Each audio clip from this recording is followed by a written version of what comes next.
Emmanuel Macron et Donald Tusk, depuis Nancy, face à la Russie, renforcent leurs liens stratégiques en signant un traité dont nous parlerons dans le grand dossier. Soyez les bienvenus en direct ce soir. C'est du jamais vu. Poutine a organisé sur la place rouge un défilé d'une ampleur et d'une durée inédite pour les 80 ans de la victoire de l'URSS sur l'Allemagne nazie. Chars d'assaut modernes, tanks dernier cri, au pas de 11 000 hommes, dont 1 500 revenus du front ukrainien, le symbole du triomphe d'un règne censé occulter les difficultés en Ukraine, les failles de son armée et d'une économie en berne. Le président russe est fier d'afficher sa complicité avec l'un des hommes les plus puissants du monde, Xi Jinping, qui a fait parader ses soldats aux côtés des Russes. Nous sommes prêts à renvoyer l'Europe à l'âge de pierre, menacent les propagandistes à la télévision d'État. Mais l'Europe organise sa riposte. Vous avez entendu Emmanuel Macron qui a parlé de la dissuasion nucléaire. La France est prête si le pire devait advenir. Vous verrez que cette réponse à Poutine, eh bien, elle a le soutien de Donald Trump. Comment, pourquoi, c'est ce que nous verrons évidemment avec nos invités dans ce grand dossier intitulé ce soir « Poutine parade, la riposte s'organise ». J'ai le plaisir d'accueillir le colonel Pierre de Jong. Bonsoir, consultant géopolitique pour LCI, vice-président de l'Institut Thémis. Gallagher Fenwick, bonsoir. Bonsoir Marie. Vous êtes grand reporter, spécialiste des questions étrangères. Accueillons évidemment Sylvie Berman, bonsoir. Bonsoir. Ex-ambassadeur de France en Russie, au Royaume-Uni et en Chine, évidemment. Votre expérience nous sera précieuse, comme celle d'Alexandre Melnik. Bonsoir. Bonjour. Professeur de géopolitique à l'ICN Business School, ancien diplomate russe. Merci beaucoup d'être avec nous en direct sur LCI. Un mot d'abord sur ce que l'on vient d'entendre, très important. Face au 9 mai, au défilé russe, il y a deux puissances militaires en Europe, une puissance nucléaire, la France, Emmanuel Macron, et une puissance militaire qui ne cesse de grandir, la Pologne, incarnée par le Premier ministre Donald Tusk, qui veulent afficher leur unité, le renforcement de leurs liens face à Poutine. Colonel. Alors c'est quelque part c'est le le pragmatisme qui parle, puisqu'en fait on parle plus du tout de défense européenne qui était le discours récurrent dans les mois précédents, et aujourd'hui on est le 9 mai. Le 9 mai c'est la fête de l'Europe. Le président l'a souligné, et c'est vrai il aurait pu y avoir des annonces, on les fait plus parce que c'est devenu un modèle impensable. En fait on va vers un modèle de relations bilatérales renforcées ou d'alliances bilatérales, et en fait c'est ça, c'est vraiment une alliance bilatérale qui se met en place avec les Polonais, comme on l'a mis en place avec les Britanniques. Et peut-être demain avec les Allemands. Les Allemands, vous voyez, c'est un système, je dirais, à la carte, et qui se met en place, et en fait qui est totalement, je dirais pas inconnu, mais en tout cas qui est une surprise. Et c'est ça le grand changement, je dirais, géopolitique en Europe de ces dernières heures. C'est un peu la conséquence du défilé sur la place rouge. Voilà, on n'a pas d'expérience tellement dans ce domaine-là, au passage. Jusqu'à présent, on a été régulé par des grandes alliances comme l'OTAN, et c'est vrai que cette espèce de disparition de l'OTAN, en tout cas cette menace sur l'affaiblissement de l'OTAN avec un départ potentiel des Américains, fait que ça provoque des réactions de survie, en tout cas de structuration de la défense par rapport à un ennemi potentiel. Et on assiste à ça, et je pense que ça va se multiplier dans tous les pays entre guillemets volontaires. Eh bien justement, écoutons Emmanuel Macron sur la dissuasion nucléaire qu'intègrent les partenaires de la France. Écoutons-le. Et depuis les années 60, avec les propos du général de Gaulle, la dimension européenne de cette dissuasion a été affirmée. Et elle a été constamment réaffirmée par tous mes prédécesseurs. Et j'ai pu le faire moi-même il y a quelques années. Ce qui veut dire que dans la prise de décision de ce que sont les intérêts vitaux, eh bien, les intérêts de nos principaux partenaires sont intégrés. Les intérêts vitaux de la France intègrent ceux de nos différents partenaires. Traduction de l'ex-ambassadeur de France en Russie et en Chine. Non, mais c'est effectivement quelque chose qui a déjà été dit par des présidents précédents. C'est l'élargissement de la protection du parapluie nucléaire aux pays européens. Mais les intérêts vitaux n'ont jamais été complètement définis. Et c'est ce qui est normal d'ailleurs, parce que c'est le principe même de la dissuasion. Restera à voir dans quel cas, d'ailleurs on espère ne pas le voir, oui. dans quel cas effectivement cela pourrait s'appliquer. Mais je pense que ça rassure en particulier les pays d'Europe de l'Est. Gallagher. Je pense qu'il y a plusieurs enjeux. D'abord, il y a la manifestation par des gestes, des paroles concrètes de cette fameuse thématique, de ce parapluie nucléaire français qui s'étend, on le voit au travers d'un exercice militaire qui est en cours, qui s'appelle Pégase, qui inclut des aéronefs appartenant aux forces aériennes stratégiques, qui, de manière, très visible et imagée, procèdent à des exercices de ravitaillement. On les fait atterrir en Suède, puis après on les voit se déplacer le long des nations baltes afin de montrer que la France peut très concrètement, physiquement, géographiquement, étendre ses capacités non conventionnelles bien au-delà des frontières de l'hexagone pur.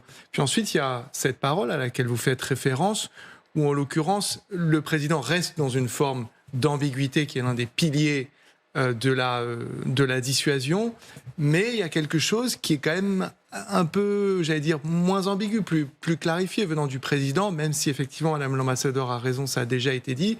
Ce sont des mots qui sont très très forts maintenant pour rebondir, abonder dans le sens de ce que disait le colonel à l'instant.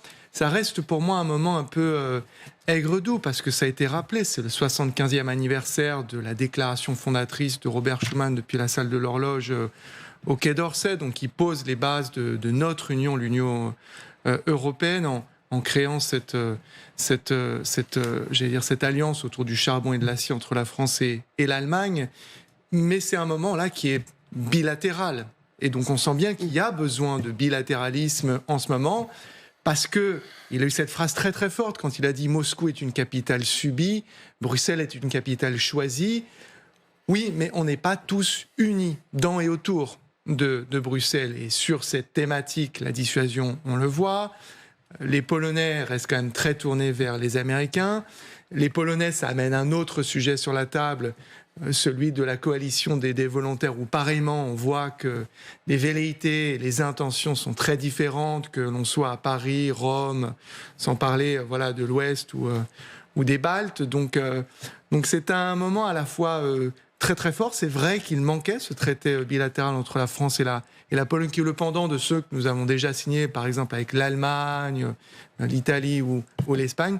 Mais en même temps, un 9 mai, on a besoin d'être, très unis en tant qu'Européens, mais peut-être que c'est ce qu'on verra demain, samedi, autour de Zelensky. C'est ce dont on va parler aussi, carte à l'appui sur le plan armement, menace russe avec vous, colonel Alexandre Melnik. Je crois que nous assistons actuellement à un sursaut de l'Europe. Donc l'Europe commence à se réveiller, à mon avis assez tardivement, mais il y a quand même des consciences qui se réveillent.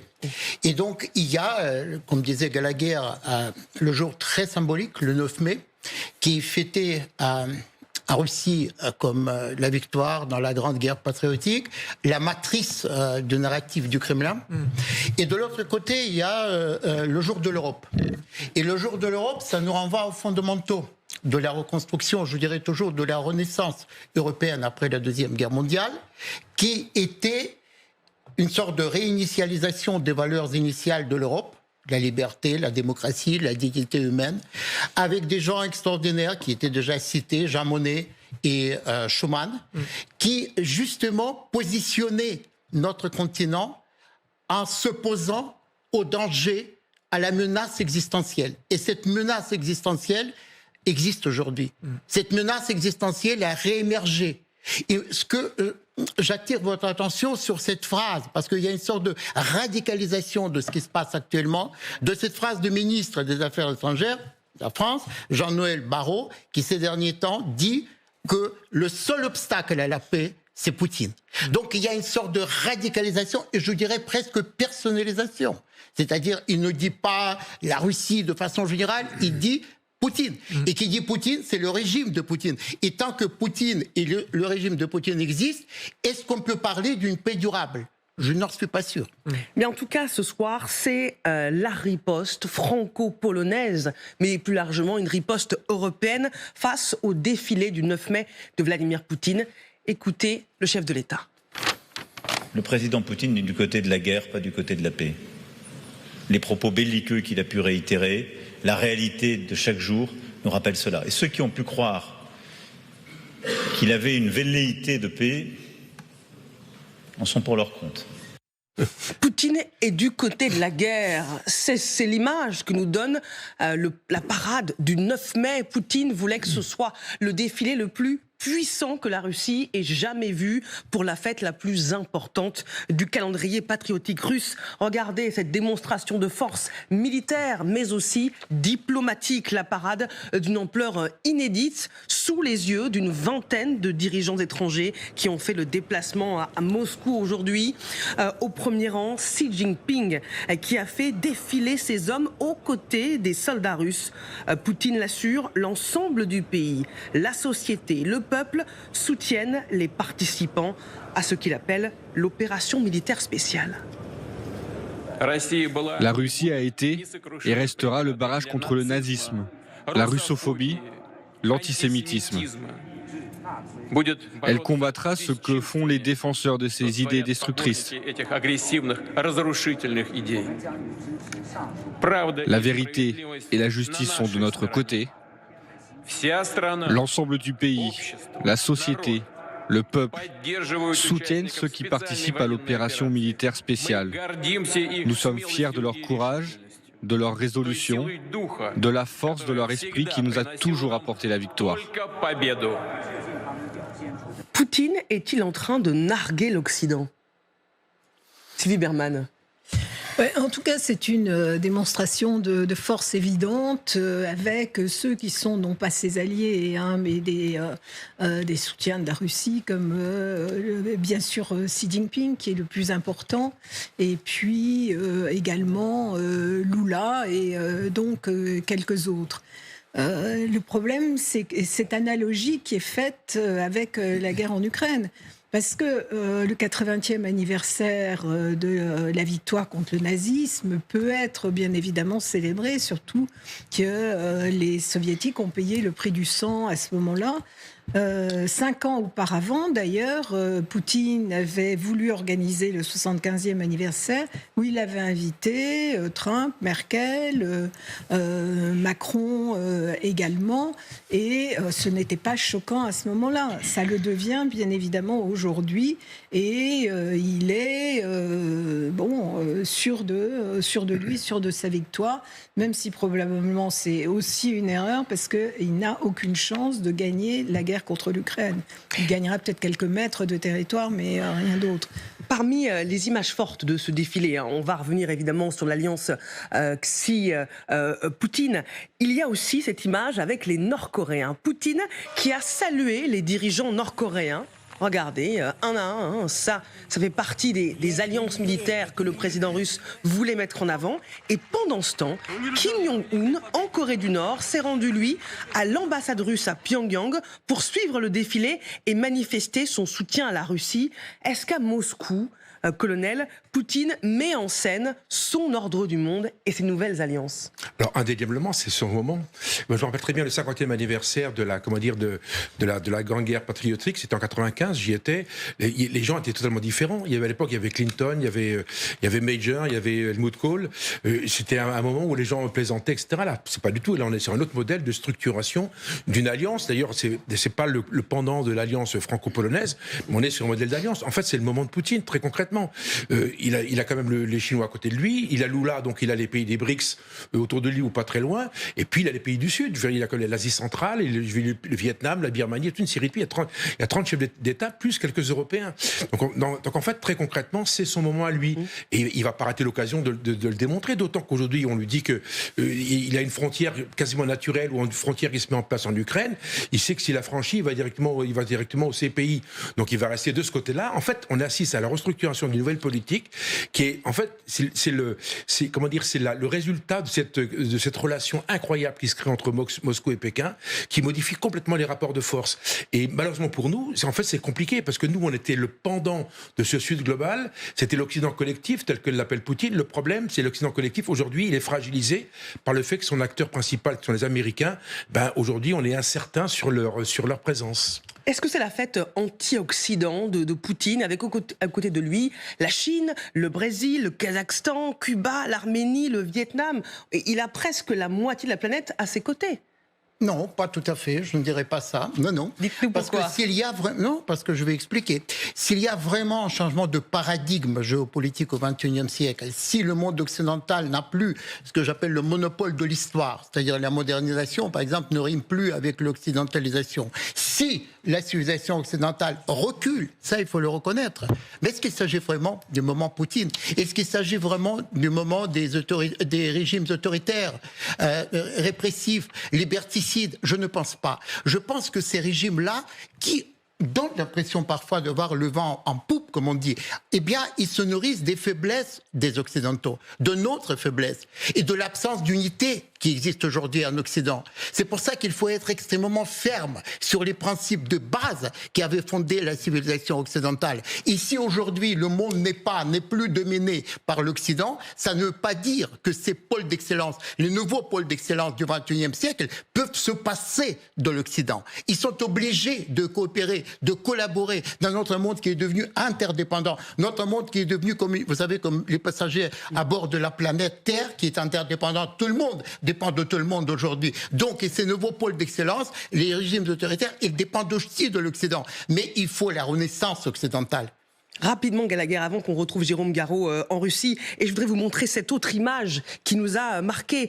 Le chef du gouvernement slovaque, Robert Fico, qui a défié les injonctions de l'Union européenne pour rejoindre évidemment ces célébrations russes à Moscou. Alors, il y a quand même peu d'Européens, il n'a pas réussi à montrer la fracture européenne, Poutine. Bah si. Ah bon? Il y a un Européen. Il n'y a pas Orban, par exemple. Oui, mais vous avez un chef d'État européen. Et vous avez entendu, à Nancy, la question est posée au président français. Oui. Quel commentaire sur la présence de Fico? Oui. Le président est embarrassé, il ne fait pas de réponse concrète. Quelle va être la réponse concrète des 27, plutôt des 26, à la présence d'un chef d'État européen? Quelle réaction du Conseil, sachant que les décisions potentiellement punitives doivent être prises à l'unanimité? Et donc vous imaginez bien qu'effectivement, le Hongrois et peut-être d'autres ne les voteraient pas. Et même si elles devaient être votées, il n'y a aucune exclusion prévue dans les traités. Donc tout à l'heure, je parlais je reprenais le mot du président Macron qui parlait d'une capitale russe subie, tandis que Bruxelles est choisie, mais qu'autour d'elle, on n'est pas vraiment unis. Vous en avez là la preuve par l'image. Fico a fait ce choix qui est loin d'être neutre, j'enfonce une porte ouverte, et qui est conséquent pour nous européens. Oui, c'est ce que veut montrer Poutine, ça vous l'avez très bien dit, Gallagher. Nous sommes prêts à renvoyer l'Europe à l'âge de pierre, menacent les propagandistes russes à la télévision d'État. Mais l'Europe organise justement sa riposte, une riposte militaire. C'est ce que nous verrons avec le colonel Pierre de Jong dans un instant. Carte à l'appui, à tout de suite.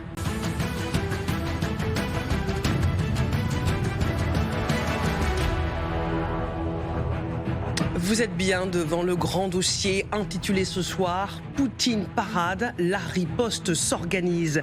Nous sommes prêts à renvoyer l'Europe à l'âge de pierre, menacent les propagandistes russes à la télévision après le défilé XXL de Poutine sur la place rouge, mais l'Europe organise bel et bien sa riposte. C'est ce que nous verrons avec le colonel Pierre de Jong, carte à l'appui, avec le soutien inattendu de Donald Trump. Vous verrez pourquoi et comment dans un instant, mais d'abord les principaux titres de l'actualité à la une. Cette première messe pour le nouveau pape ce matin, dans son homélie au sein de la chapelle Sixtine, Léon XIV a déploré le recul de la foi au profit d'autres certitudes, notamment l'argent et la technologie. Dimanche, le nouveau souverain pontife fera sa première apparition place Saint-Pierre pour la traditionnelle prière dominicale depuis la fenêtre du palais du Vatican. Donald Trump est-il en train de céder pour la première fois dans la guerre commerciale qui l'oppose à la Chine? Le président américain suggère désormais de baisser à 80% au lieu de 145% les droits de douane appliqués à Pékin. Après des semaines de bras de fer, des négociations doivent débuter demain entre Chinois et Américains à Genève. Le meurtrier d'Aboubacar Cissé transféré en France dans les toutes prochaines heures. C'est ce qu'annonce le parquet. Le suspect s'était rendu fin avril dans une mosquée et avait tué à coups de couteau la première personne qu'il avait croisée, en l'occurrence Aboubacar Cissé. Il s'est ensuite enfui en Italie. Voilà pour l'essentiel de l'actualité et un rendez-vous ce soir à ne pas manquer, un document exceptionnel signé par notre correspondant Jérôme Garraud avec Vincent Pierron et Elena Dabac au cœur du système Poutine. Ce sera à 21h. Extrait.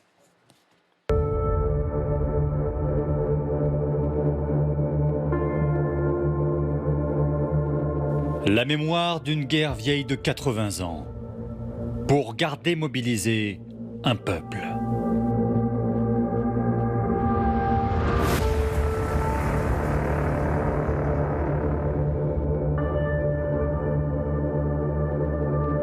Le passé qui refait surface pour raconter un conflit du XXIe siècle.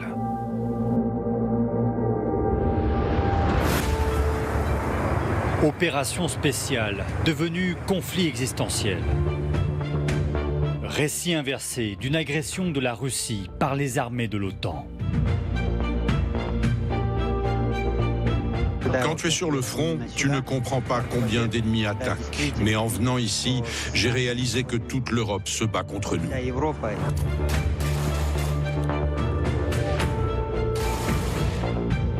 Une invasion éclair, puis une guerre longue qui mord sur le territoire russe. Il faut faire quand même très attention ici parce qu'il y a beaucoup de drones suicides et beaucoup de mines également. Depuis les zones frontalières de la Russie, ravagées par les combats,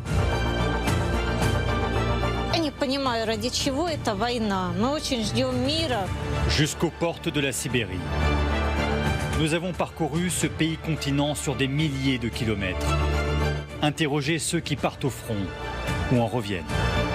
Si tu vas au front en pensant à l'argent, tu meurs. Grand reportage extrêmement fort à ne rater sous aucun prétexte ce soir à 21h. Vous êtes bien devant le grand dossier intitulé ce soir « Poutine parade, la riposte s'organise ». C'est ce que nous verrons avec le colonel Pierre de Jonghe, carte à l'appui, avec le soutien inattendu d'un Donald Trump. Vous verrez pourquoi et comment dans un instant grâce à nos invités. Je vous parlais du colonel Pierre de Jonghe, consultant géopolitique pour LCI, de Sylvie Berman, ex-ambassadeur de France en Russie et en Chine, Gallagher Fenwick, grand reporter, et Alexandre Melnik, professeur de géopolitique à l'ICN Business School. Nous sommes prêts à renvoyer l'Europe à l'âge de pierre, menacent les propagandistes russes à la télévision d'État après le défilé XXL de Poutine sur la place rouge. Les Européens sont des gens d'expérience, mais ils sont restés au Moyen-Âge. Ils sont sales, on ne peut rien y faire. Les Hollandais ont l'habitude de dormir dans des placards où ils se réchauffent avec leur propre souffle. Ils dorment assis, car Dieu leur interdit de se coucher. Si les Européens se couchent, Dieu les pensera morts et les prendra avec lui. Mais ne vous en faites pas, Dieu ne s'intéresse plus aux Pays-Bas depuis bien longtemps.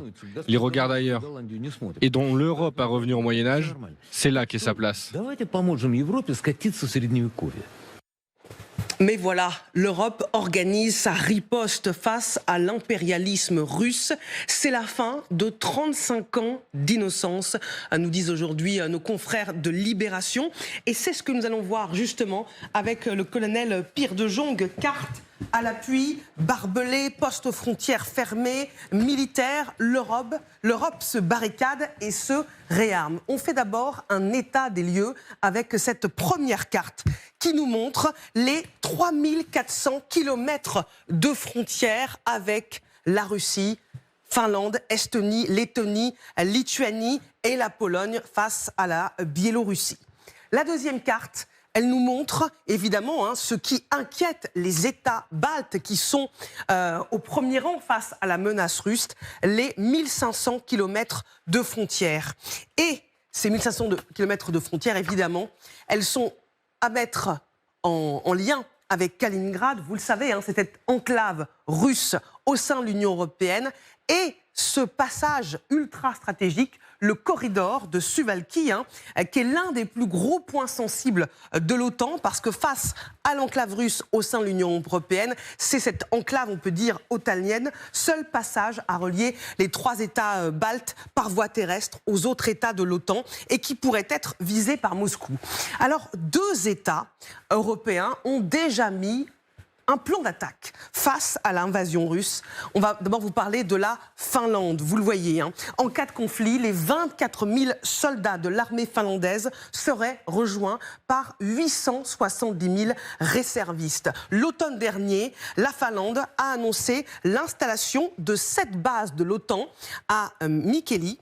Face à cette base militaire russe, cette base de l'OTAN, elle est à 150 km seulement de la Russie. Et cette base militaire russe, c'est la plus proche de la frontière finlandaise, à 160 km. On sait que de nouvelles bases militaires russes ont été justement installées près de la frontière, que d'autres ont été agrandies. Pour les experts, colonel, il ne s'agit pas seulement d'une dissuasion, c'est la préparation militaire russe. Alors, je n'irai pas jusque-là. Simplement, le premier, il y a un grand changement, c'est que l'année dernière, la Finlande a rejoint l'OTAN. Donc, en fait, aujourd'hui, la Russie, elle s'organise, comme elle est organisée plus au sud, elle s'organise face à la Finlande. D'autant que la relation avec la Finlande a toujours été extrêmement ambiguë. Staline l'a payé très cher dans les années 40. Donc, on voit très bien qu'aujourd'hui, il y a une restructuration du modèle je dirais, militaire russe par rapport à la Finlande. Je ne pense pas qu'aujourd'hui, que la Finlande soit un objectif prioritaire, d'autant que c'est un grand pays. Et puis, il n'y a pas d'intérêt. Il irait du côté de la Norvège et de la Suède et de la Norvège. Il n'y a pas tellement d'intérêt. Par contre, au sud, on peut se poser la question, vous l'avez très bien évoqué, pour 2 raisons. Un, bien évidemment, Kaliningrad, qui est cette enclave qui est vraiment une espèce de, d'épine dans le pied russe. C'est compliqué. C'est vrai que c'est le résultat de la Deuxième Guerre mondiale, de Yalta, quelque part. Donc, en fait, c'est vrai que c'est étrange d'avoir cette espèce de structure russe en plein cœur de l'Europe. Et même sur la mer Baltique est devenue, à cause du retour de la Finlande et de la Suède au sein de l'OTAN, la mer Baltique est devenue une mer totalement otanienne. Donc en fait, les Russes ont perdu globalement le contrôle de cette mer. Mais il y a un point très important sur les pays baltes. Il y a une grande incertitude, c'est qu'on aurait pu l'évoquer, c'est la présence de populations russophones dans ces 3 pays. Et ça, c'est un vrai sujet. C'est qu'aujourd'hui, ces populations ont été, on va dire, importées après la Deuxième Guerre mondiale, mais elles sont assez nombreuses. La Lettonie, c'est quand même 30% de Russes, de russophones, et qui vivent dans des conditions totalement différentes de celles des Lettons ou des Lituaniens. Donc ça pourrait être un argument pour Poutine, pour dire, pour libérer les populations russophones, je vais envahir les pays baltes. Oui, d'autant qu'il l'a fait avec l'Ukraine, avec la mécanique des russophones, donc il peut la rejouer au nom du droit des peuples à disposer d'eux-mêmes. Rappelons-nous, Poutine, il a un problème, c'est le Kosovo. Quand le Kosovo devient indépendant dans les années 90, en fait, très concrètement, on déclenche un processus de détachement d'une région qui est serbe, d'une région serbe, et elle devient autonome. Donc Poutine dit, il n'y a pas de raison que d'autres régions ne fassent pas appel, ou à mon aide, en tout cas, ne deviennent pas autonomes. Donc c'est vrai que c'est un vrai sujet, cette autonomie des 3 pays, c'est un vrai sujet. D'autant que, quand on regarde une carte, ça, la géographie commande toujours, comme dit Napoléon, c'est qu'on voit très bien que, autant la Finlande, ça me paraît illusoire, la taille, etc., c'est pas d'actualité, autant sur les pays baltes, il peut y avoir une vraie question. Parce qu'on voit bien que si les Russes prenaient l'ensemble des pays baltes, ce qui ne serait pas très compliqué, parce que c'est de toutes petites armées, genre 10 000 ou 15 000 hommes, c'est pas vraiment le sujet, mais on voit bien que ça crée une unité, et en fait, quelque part, ils rejoindraient Kaliningrad, et surtout, il y aurait à nouveau un accès, je dirais, quasiment permanent à la mer Baltique. Alors, colonel, il y a un autre pays qui s'inquiète, et on l'a vu en écoutant Donald Tusk sur LCI, le chef du gouvernement polonais qui a annoncé ce partenariat renforcé avec la France.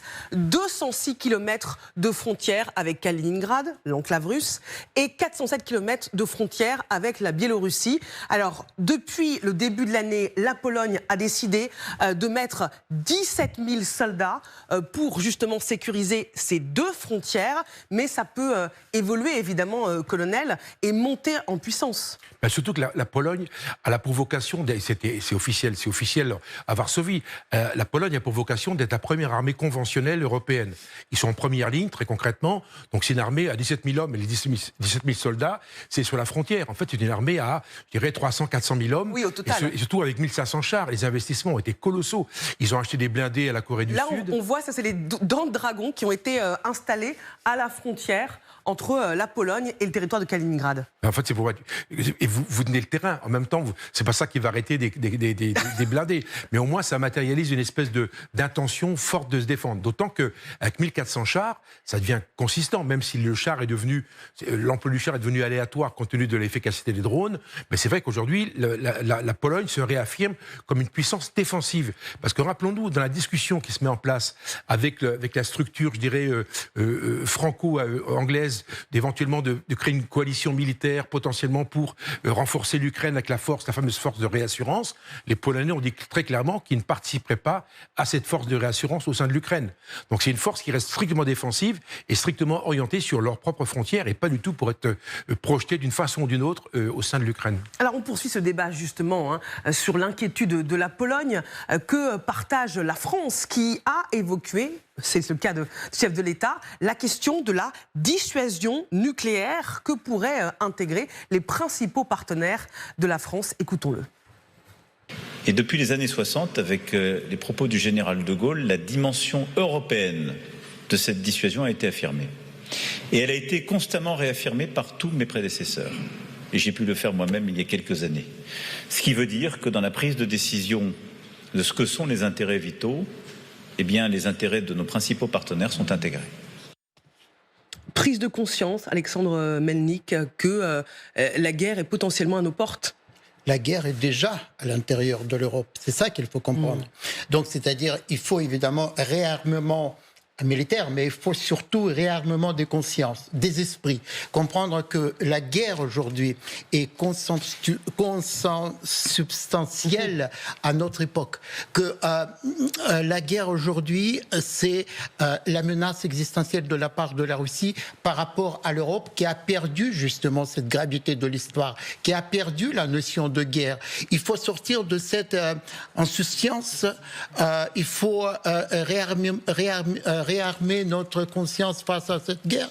Et ce que je constate aujourd'hui, c'est que justement le centre de gravité de l'Europe, de façon générale, se déplace aujourd'hui vers les pays qui avaient connu la guerre, que ce soit la guerre froide, que ce soit la guerre chaude, c'est-à-dire qui sont plus exposés à la menace aujourd'hui russe et qui comprennent mieux la gravité de cette situation. Et le fait qu'aujourd'hui Emmanuel Macron était à Nancy, donc dans cette ville qui possède une très grande tradition des relations avec la Pologne, avec le roi Stanislas, qui avait fondé carrément cette ville, où je travaille d'ailleurs depuis 20 ans, à Nancy, eh bien, je crois que c'est justement donc la conscience de la France, de la gravité de la situation, et aussi la possibilité de réarmer justement le flanc est de notre continent pour faire face à ce danger qui existe aujourd'hui. Et surtout, écouter les Européens de l'Est. Parce qu'on a perdu la possibilité, la capacité à écouter souvent les pays de l'Est en les considérant comme des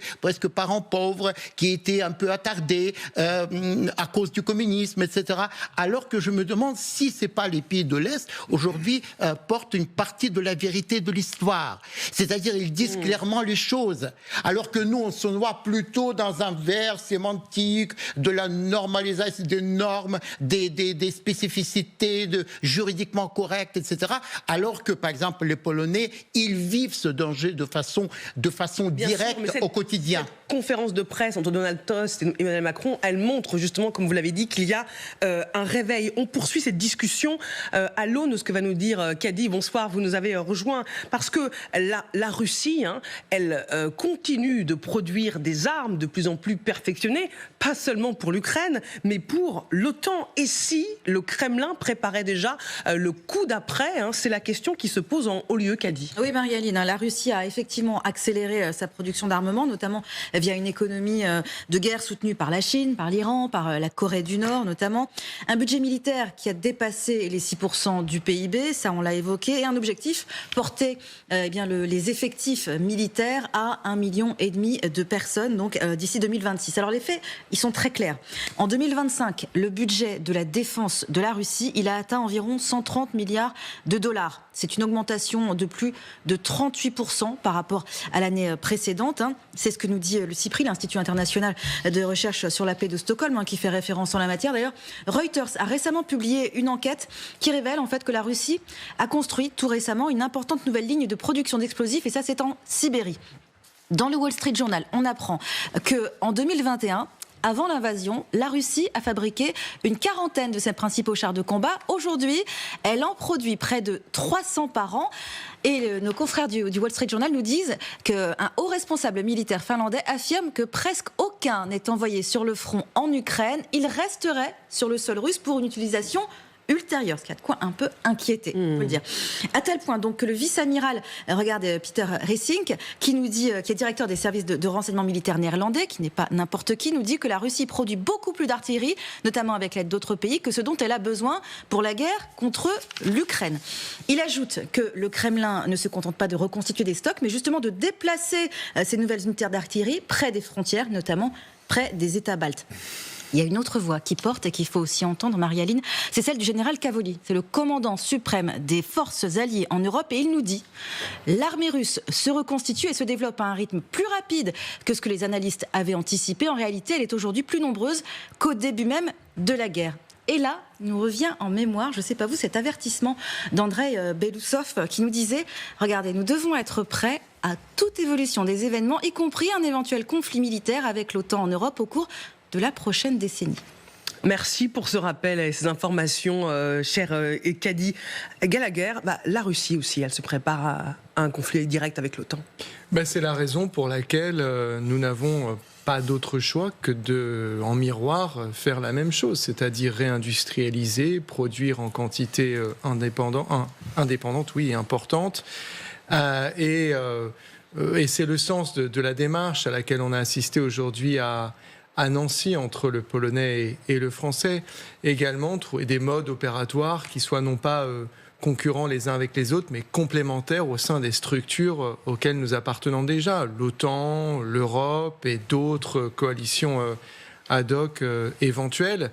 Mais ça nécessite encore une fois de se mettre d'accord. Il faut une volonté politique, il faut financer tout cela. Des financements importants ont été dégagés au niveau de l'Europe à hauteur de centaines de milliards.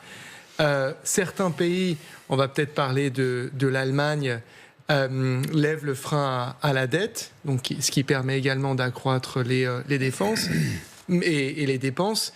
Mais tout ça tarde à se matérialiser de manière très concrète, comme on peut le voir du côté russe. Ils sont évidemment très, très inquiétants, ces propos, parce que, comme le démontrait très bien Kadi, au travers du patron du renseignement militaire néerlandais, c'est-à-dire qu'ils sont en train de produire, on a tendance à penser que tout ça part en fumée dans le Donbass. Non, il y a une partie de tout ça qui est en train d'être stocké. Il y a une culture du stock en Russie qui est très différente de la nôtre, c'est-à-dire qu'ils gardent tout, parce qu'ils ont compris l'importance de la masse. Sylvie Berman. Oui, alors il y a aussi une forme de paranoïa en Russie. Ils sont à peu près convaincus que l'OTAN risque de les attaquer. Bon, du côté européen, effectivement, comme le dit Gallagher Fenwick, on n'a pas le choix. Il faut se réarmer, et dissuader. Et dissuader pas seulement sur le plan nucléaire, puisqu'on voit aujourd'hui que le nucléaire ne dissuade que du nucléaire, en réalité, et donc dissuader sur le plan conventionnel. Moi, je jetterai pas le bébé avec l'eau du bain sur la défense européenne, parce que ces accords bilatéraux sont très bien. Bon, la Pologne, c'est la première armée en Europe, mais ça ne suffira pas. Il faudra bien à un moment qu'il puisse y avoir, à défaut d'une armée européenne, il n'y a pas d'armée de l'OTAN, il n'y a pas d'armée de l'ONU, mais au moins que les Européens puissent participer ensemble à une opération. Il y a des structures à Bruxelles pour ça, qui sont trop légères pour le moment, mais on peut très bien les renforcer s'il y a la volonté politique. Alors c'est dans ce contexte que l'Europe, l'Ukraine sont peut-être en train d'obtenir le soutien de Donald Trump pour faire plier Poutine. Regardez ce que dit le président américain sur Truth Social. Les négociations avec la Russie et l'Ukraine se poursuivent. Les États-Unis appellent idéalement un cessez-le-feu inconditionnel de 30 jours. En cas de non-respect de ce cessez-le-feu, nous imposerons de nouvelles sanctions. Je resterai déterminé à garantir la paix entre la Russie et l'Ukraine avec les Européens et une paix durable. Et écoutez ce qu'ajoute son vice-président, J.D. Vance. Je ne dirais pas que les Russes ne sont pas intéressés par une résolution de ce problème. Ce que je dirais, c'est qu'à l'heure actuelle, les Russes demandent un certain nombre d'exigences, un certain nombre de concessions pour mettre fin au conflit. Nous pensons qu'ils en demandent trop. Et puis évidemment, les Ukrainiens comptent beaucoup. Ils sont l'autre côté, ils sont l'autre partie, au moins au conflit direct. Et nous devons nous demander de quoi les Ukrainiens ont-ils besoin pour mener à bien ce conflit. Et le vice-président complète. Nous savions que la Russie en demanderait trop, car la perception russe est que sur le terrain, ils gagnent. Bien sûr, les Ukrainiens aimeraient conclure un cessez-le-feu, et c'est en partie parce que les choses ne se passent pas très bien pour eux ces derniers mois. Est-ce qu'il y a un front anti-Poutine, colonel, qui est en train de se former avec Trump ? Concrètement, il existe formellement avec les Européens, les Américains. Le problème, c'est qu'il y avait un doute sur la motivation de Trump, et là, on voit qu'aujourd'hui, c'est le contact du mur de la réalité. Il fait un peu machine arrière. Le problème qu'il a, Trump, d'abord, c'est lui le big boss de l'OTAN, donc il sait que c'est lui qui tient ça dans les mains. La deuxième chose, c'est que l'Europe, on peut en parler pendant des heures de l'Europe. Le problème, c'est que c'est un peu la cigale qui réalise que depuis 20 ans ou 30 ans, elle n'a pas investi dans ces questions de défense, et on ne fait pas une armée européenne en un an ou deux. C'est une blague. On peut acheter des tonnes de vis et de boulons, et les Allemands, ils vont le faire. Mais il faut une armée, c'est une structure. C'est des gradés, c'est de la formation. Ça prend 10 ans. Donc le problème, on a un problème, c'est qu'on s'y prend un petit peu tard. Et donc aujourd'hui, on a un vrai souci. On se crée quelque chose. D'autant qu'encore une fois, c'est qu'en Europe, on n'a pas une perception identique de la menace. Concrètement, parlons de l'Europe de l'Est. Là, on parlait du Slovaque, mais parlons des Tchèques, parlons des Roumains demain, parlons des Bulgares après-demain. Même les Polonais ont une vision relativement distanciée par rapport à celle qu'on a nous. Le premier point. Le deuxième point, les moyens, nos armées sont tellement différentes les unes des autres. Donc c'est compliqué. Ils achètent américains. Donc on voit qu'en fait, il y a un projet global qui se met en route maintenant, mais on mettra 10 ans pour le faire. Et le problème, c'est de tenir 10 ans. Et c'est ça le vrai sujet. Et Poutine nous menace parce qu'il sait que dans les 10 années qui arrivent, on est fragile, parce qu'on a perçu la menace, mais on n'a pas l'outil pour y répondre, sauf le nucléaire français, qui est l'ultima ratio, qui permet effectivement aujourd'hui d'assurer une espèce de garantie, je dirais, de paix sur un continent européen. Une image qu'on voulait vous montrer, cette image de ces Européens réunis à Lviv, en Ukraine, aux côtés de Zelensky. C'est une réponse aussi, c'était l'une des réponses au 9 mai. Regardez, Zelensky, l'Ukraine n'est pas seule face à Poutine et à sa démonstration de force. Et je voudrais, avant de vous entendre Gallagher et Alexandre Melnik, qu'on parte en Ukraine, dans le Donbass, retrouver nos envoyés spéciaux Claire Cambier et Vincent Wartner. Claire, est-ce que les Ukrainiens sont ragaillardis par ce rapprochement Trump-Zelensky ? Oui, évidemment, cette inflexion, elle est vue d'un bon œil, même si ce n'est pas une révolution. Vous le savez, depuis l'investiture de Trump, les Américains, ils ont beaucoup déçu les Ukrainiens qui se sentent aujourd'hui trahis, voire abandonnés. Donc ce changement de ton, il est pris avec extrêmement de prudence. Pour vous donner un petit peu l'ambiance ici, certains estiment même que cet appel de Trump à Zelensky hier était plus pour s'assurer qu'il n'y aurait pas de frappe sur Moscou, plus qu'un réel soutien. Les négociations de paix, elles font peur à certains. On était hier avec des militaires et l'un d'entre eux me disait bien sûr, pour finir une guerre, il faut des négociations de paix, mais le chemin que l'on prend n'est pas forcément le meilleur. Prenez par exemple cette idée d'une démilitarisation avec une zone tampon et donc l'abandon des territoires occupés. On a tellement souffert, on a tellement perdu d'hommes, tout ça pour ça. Et puis quand on finit une discussion politique avec un militaire, ça se finit souvent de la même façon. Ils nous disent, dans tous les cas, nous, on doit vivre dans le présent. C'est là-dessus qu'on se concentre et leur présent, c'est de continuer à se battre, de tenter de repousser l'ennemi. Ils attendent donc des actes sur le terrain, sur le front, avant de pouvoir se réjouir, voire de s'insurger. Merci beaucoup Claire Cambier avec Vincent Martner. Gallagher. Très rapidement, je ne sais pas qui dans la régie a passé l'image de Trump et Zelensky dans la basilique Saint-Pierre de Rome, ce moment très très fort. En réponse à votre question, est-ce qu'il y a quelque chose qui a changé du côté des Américains? Parce que la réponse est oui, et ça s'est passé là. Alors on a une régie très réactive, vous le savez. C'est ce moment-là où manifestement Zelensky a réussi à trouver des mots qui ont fait changer quelque chose chez Donald Trump. Et juste après, vous avez passé l'extrait d'une conférence qui est tout aussi importante. C'est J.D. Vance, le vice-président des États-Unis, qui était non pas à Munich, mais à Washington, D.C., lors d'un événement qui est organisé par la conférence sur la sécurité de Munich, et qui a vraiment verbalisé cette évolution américaine sur ce dossier qui est absolument fascinante. Très rapidement, cette évolution européenne. Peut-être il y a début de retournement de la situation parce que les Européens commencent à comprendre enfin qu'il va se passer à un moment donné des États-Unis, qu'ils doivent devenir adultes. Regardez à Lviv aujourd'hui, 30 pays, c'est-à-dire c'est pas l'Union européenne, c'est l'Europe au sens large du terme, qui se réunissent pour, par exemple, lancer le tribunal spécial pour punir à Poutine pour son invasion de l'Ukraine, pour débloquer 1 milliard d'euros. Donc c'est quand même une réponse concrète. Et pour une fois, on n'est pas dans la réaction, on est quand même dans l'action. C'est-à-dire on essaie de reprendre l'initiative et demain, il y aura le sommet à Kiev. À suivre dans le grand dossier, le tandem Poutine-Xi Jinping. Ont-ils mis Trump hors jeu? Réponse dans un instant.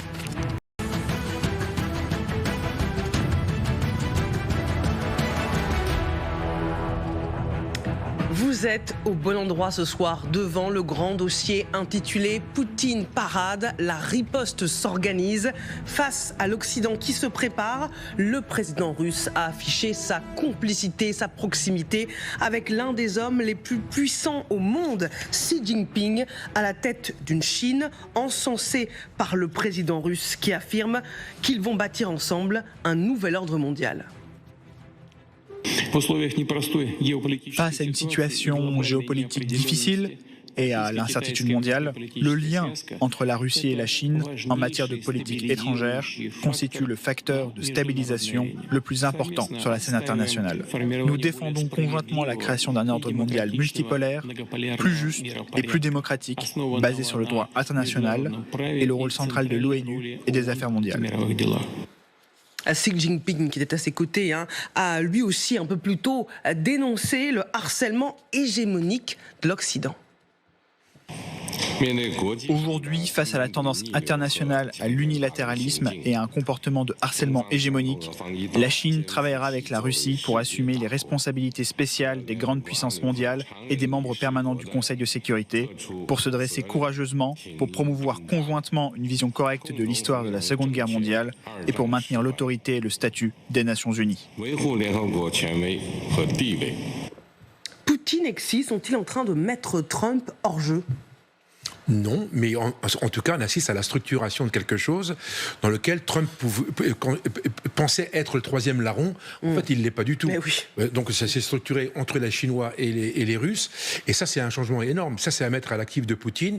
Rappelons-nous, quand Poutine était Premier ministre à l'époque de Medvedev, entre 2008 à 2012 de mémoire, je parle sous le contrôle de Madame l'ambassadeur, donc pendant 4 ans, c'est son boulot. Il a fait ça pendant 4 ans. Il a été en Asie, en Chine plusieurs fois, etc. Il a structuré cette espèce de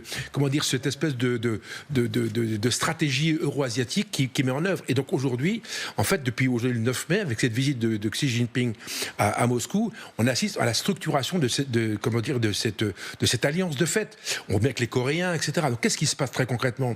Nous, on a un problème, c'est qu'on est en réaction. On dit voilà, on va se réarmer, etc. Le problème, c'est la Chine et la Russie. C'est pas le Liechtenstein, il y a un truc microscopique, c'est énorme. Donc c'est une structuration qui est colossale. Et donc nous, on doit raisonner non pas en termes d'État, vous voyez, je vais faire non, pas du tout, il faut qu'on raisonne de continent. Et le problème qu'on a, nous, c'est que notre allié principal, Trump, et je réponds à votre question indirectement, Trump n'est pas clair. Alors, on voit que depuis quelques jours, une espèce il remet un pied dans la maison, quelque part, pour toute une série de raisons. Donc, il voit bien que c'est compliqué avec Poutine, il revient. Mais c'est vrai qu'encore une fois, cette structuration, je dirais, entre la Chine et la Russie est déterminante, si vous voulez, dans les rapports de force. En fait, très concrètement, cette réussite, elle est fondée, sur un cœur nucléaire nucléaire qui aujourd'hui est chinois et russe. Deuxième point, autour, vous avez une espèce d'environnement des BRICS, puisque Lula est présent, on n'en parle pas, mais c'est quand même le Brésil qui est présent. Donc les BRICS, les X pays des BRICS, donc les grands pays du Sud, sont présents. Et puis il y a quand même la matrice que je qualifie de nourricière parfois, qui est le Sud global. Donc en fait, on a une espèce d'entité qui, je dirais pas qu'elle est anti-occidentale, en tout cas, elle s'inscrit en faux par rapport à nous. Donc on est vraiment dans une situation qui est compliquée, et je pense qu'il n'y aura pas d'anathème ou de solution facile. Il faut raisonner, il faut mettre de la diplomatie, et pas seulement raisonner en termes de vis et de boulons et de milliards d'euros à mettre en place dans les questions de défense. Tout ça, ça marche ensemble. Il y a une réforme, il y a une structuration de la réflexion stratégique à mettre en place, et je ne suis pas sûr qu'on soit capable de le faire à court terme. On va le faire, on voit on en parle, puisque la relation entre la Pologne et la France est une bonne idée, et ces relations bilatérales, ça structure. Encore une fois, l'Europe, elle se fera progressivement. Alors, on pose cette question, est-ce que Trump est hors jeu quand on voit cette alliance Xi Jinping, Vladimir Poutine qui est mise en scène à Moscou? La question, elle est d'autant plus importante à l'heure où Donald Trump semble céder face à la Chine dans le bras de fer commercial qui l'oppose à Pékin.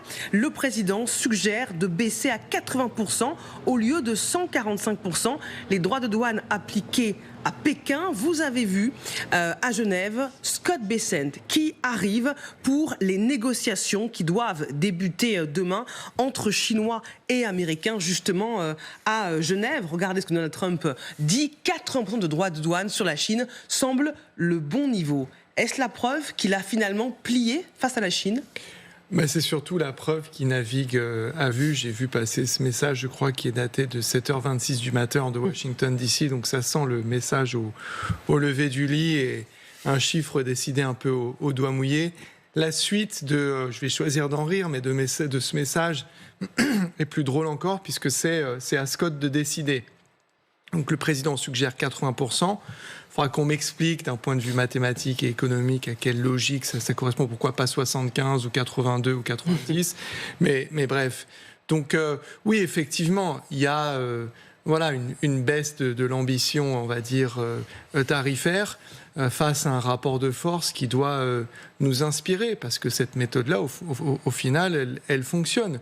Maintenant, il faut qu'on se réjouisse du fait que les Américains et les Chinois vont effectivement se parler à Genève ce jour. Enfin, ça va commencer demain samedi. Et ça doit nous rassurer. Ça va permettre de stabiliser un peu un moment de chaos économique dont on fait tous finalement les frais. Mais pour en revenir à votre question, moi je parle effectivement à ce stade, c'est clair, il ne faut plus se cacher d'une alliance Poutine-Xi. En revanche, ce n'est pas Trump qui met hors jeu, c'est les États-Unis. Parce que ce qu'il faut comprendre, c'est que ces deux-là, quand ils se parlent pas en jours ou en années, ils se parlent en siècles. Ouais. Et Trump, pour eux, c'est une opportunité formidable, mais c'est juste une mode passagère face à la permanence de leur pouvoir dans leur conception du pouvoir et de leur présence au pouvoir. Et donc, effectivement, ils sont en train de proposer une sorte d'archipel, parce que les choses sont relativement fluides entre les membres qui viennent se greffer autour ou à l'intérieur de cette structure, où il y a des mots qui ne cessent de revenir dans leur champ lexical. C'est la fiabilité. Et force est de constater, on est en train de commenter là un message sur le réseau social de Donald Trump qui date de ce matin. Qu'est-ce que ce sera après-demain ? Qu'est-ce que c'était avant-hier ? Voilà. Fiabilité, stabilité, et puis surtout cette idée d'une homogénéisation des relations, parce qu'en fait cette obsession n'est pas forcément un tort, c'est qu'il y a, et ça c'est un terme qui revient beaucoup, et tout à l'heure dans l'extrait de Xi Jinping que vous avez passé, on l'a entendu, c'est le refus de l'hégémonie occidentale comprendre américaine, c'est-à-dire cette unipolarité, cette domination incontestable, c'est terminé. Donc on va créer quelque chose d'alternatif et on va permettre à des nations de venir autour de nous en leur promettant d'avoir des relations davantage respectueuses, aplanies et horizontales que cette domination ultra-verticale imposée par les États-Unis. Et c'est vrai que quelque part, et j'en termine par là, le défilé qu'on voit dans les tribunes autour de Vladimir Poutine, c'est un peu Donald Trump qui le lui a servi. Mais oui. En étant ultra chaotique, mais également en installant Vladimir Poutine face à lui. Qu'est-ce qu'on va dire à Fitzgerald ? Ah non, Vladimir Poutine, c'est l'antéchrist. Vous voulez dire le type qui parle avec en direct avec Donald Trump. Donc Donald Trump, quelque part, l'a crédibilisé, légitimé et banalisé aussi dans une certaine mesure. Alors qu'en pense l'ex-ambassadeur de France en Russie et en Chine? Est-ce que Trump a finalement envoyé Poutine dans les bras de Xi? Ça fait très longtemps que les États-Unis, d'une certaine manière, ont envoyé la Russie dans les bras de la Chine. En tout cas, c'est ce que disaient tous les oligarques à Pékin, à Moscou, pardon. Ils ont un ennemi commun. Et il y a un principe en diplomatie, c'est l'ennemi de mon ennemi est mon ami. Et c'est ça qui a abouti à cette relation de plus en plus étroite, qui n'est pourtant pas une alliance. Une alliance, c'est automatique. Ils en ont déjà eu avec l'Union soviétique et ils ne vont pas recommencer. Il y a une alliance entre Poutine et la Corée du Nord. Là, ça prend véritablement la forme d'une alliance avec un principe de défense mutuelle. C'est pas le cas avec la Chine, mais la Chine n'a pas intérêt à un affaiblissement de la Russie en réalité, parce que ça peut être son soutien si un jour il décide d'intervenir à Taïwan, comme il l'a soutenu là pour sa guerre en Ukraine, sans la soutenir, parce qu'en réalité, il n'a jamais reconnu ni l'annexion de la Crimée, enfin si, il n'a jamais reconnu ni l'annexion de la Crimée, ni l'annexion du Donbass. Mais c'est une relation qui est appelée à durer. Il y a un principe qui est celui de la multipolarité, et ça fait des années, voire des décennies, que ces deux pays essaient effectivement d'avoir un monde qui est un monde multipolaire, même si la Chine sait qu'elle est plus égale que les autres, mais en tout cas qu'il n'y ait pas d'hégémonie occidentale. Enfin, pas occidentale en réalité, parce que la différence entre Poutine et Xi, c'est que Poutine déteste l'Europe, alors que Xi a toujours considéré, enfin la Chine, que l'Europe pouvait être une forme d'alliance ou de relation de revers contre les États-Unis. Merci à toutes et à tous d'avoir participé à ce grand dossier.